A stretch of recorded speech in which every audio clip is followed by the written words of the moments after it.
భూహారతికి 100 కోట్లు. అంటే భూహారతి అంటే మీకు అర్థం కాకపోవచ్చు. భూభారతిని హారతిగా మార్చారు. ఎందుకంటే హారతి అంటే ఏంది? భూహారతికి 100 కోట్లు.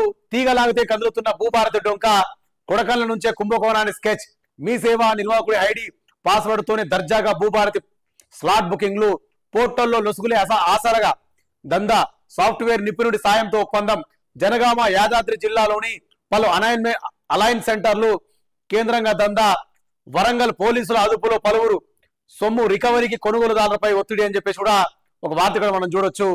జనగామకు సంబంధించిన ధరణికి ధీటుగా కొత్త పోర్టల్ తీసుకొచ్చామని కాంగ్రెస్ సర్కార్ గొప్పలు చెప్పి జబ్బలు దరుచుకున్నా ఇప్పుడు ఆ పోర్టల్లోని లొసుగులే ఆసరాగా కేటుగాల దందాకు తెగపడడం కలకలం రేపుతున్నది. సాఫ్ట్వేర్ లో లోపాలు, ఈ ఛానల్ చెల్లింపులు లావాదేవీలపై తనిఖీ వ్యవస్థ లేకపోవడంతో ఆన్లైన్ సెంటర్ల కేంద్రంగా ప్రభుత్వ ఖజానా గండిపడుతుందని చెప్పేసి కూడా ఏదైతే కాంగ్రెస్ గవర్నమెంట్ అప్పట్లో ఒక మాట మాట్లాడుకుంటూ వచ్చింది. కేసీఆర్ గారు తీసుకొచ్చిన భూభారతిలా చాలా మటుకు లొసుగులు ఉన్నాయి, అన్యాయాలు జరుగుతున్నాయి, ల్యాండ్లలో కూడా చాలా మటుకు దొంగ రిజిస్ట్రేషన్లు అవుతున్నాయి, కబ్జాలకు గురవుతున్నాయి, ఒకరి సర్వే నంబర్ ఒకరికి వస్తుందని చెప్పేసి ఈ కాంగ్రెస్ వాళ్ళే అప్పట్లో మస్తు దుమారం లేపారు మాట కూడా ఎవరు మీ బీఆర్ఎస్ గవర్నమెంట్ మీద.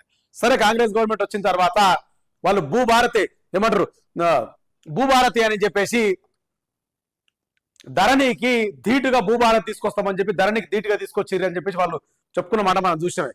అయితే ఏదైతే ధరణిలో అవకతలు జరిగినప్పుడు మాట్లాడారు కదా, ఇప్పుడు అదే భూభారతిలా దాదాపుగా ఎన్నో లొసుగులు దొరుకుతున్నాయంట.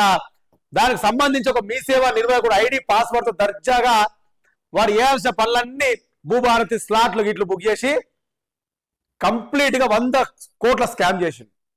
వాడు ఎవడో మీ సేవా నిర్వాహకుడు అంటే వీళ్ళు తీసుకొచ్చిన భూభారతి ఎన్ని లొసుగులు ఉన్నాయో మనం అర్థం చేసుకోవాలి. సరే అప్పుడేమో ధరణి బాగలేదన్నారు కదా, ధరణి బాగలేదన్నప్పుడు భూభారతిని పట్టుకొచ్చారు కదా, మరి ఈ భూభారతిని తీసుకొచ్చినాక మరి ఈ వ్యవహారం ఏంది, ఈ కథ ఏంది, మళ్ళా ఇన్ని లొసుగులు ఏంది అంటే భూభారతిని తీసుకొచ్చింది కూడా మళ్ళా జనాలకు అన్యాయం చేయడానికి.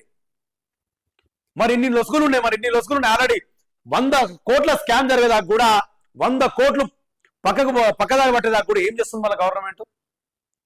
ఏదైనా ఒక పథకం తీసుకొచ్చినప్పుడు లేదా పాత గవర్నమెంట్ మీద ప్రతిపక్షం మీద బురద జల్లి దాని పేరును మార్చి కొత్తగా తీసుకొచ్చినప్పుడు దాని పద్ధతి వేయాలి కదా.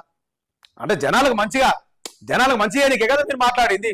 మరి జనాలకు మంచిగా కాకుండా మరి ఇదేం దందా, ఇదేం కథ, ఇన్ని లొసుగుల 100 కోట్ల అంటే ఒక మీ సేవా నిర్వాహకుడే 100 కోట్లతో ఇంత కథ చేస్తే మరి జనగామ యాదాద్రి జిల్లాలో పలు ఆన్లైన్ సెంటర్ కేంద్రంగా దందా నడుస్తుందంట. ఇంకా అంటే మనకు వచ్చిన కాడికి 100 కోట్ల స్కామే. మొత్తం మనకు తెలంగాణ రాష్ట్రంలో 33 జిల్లాలు ఉన్నాయి. ఆ 33 జిల్లాలకి ఎక్కడెక్కడ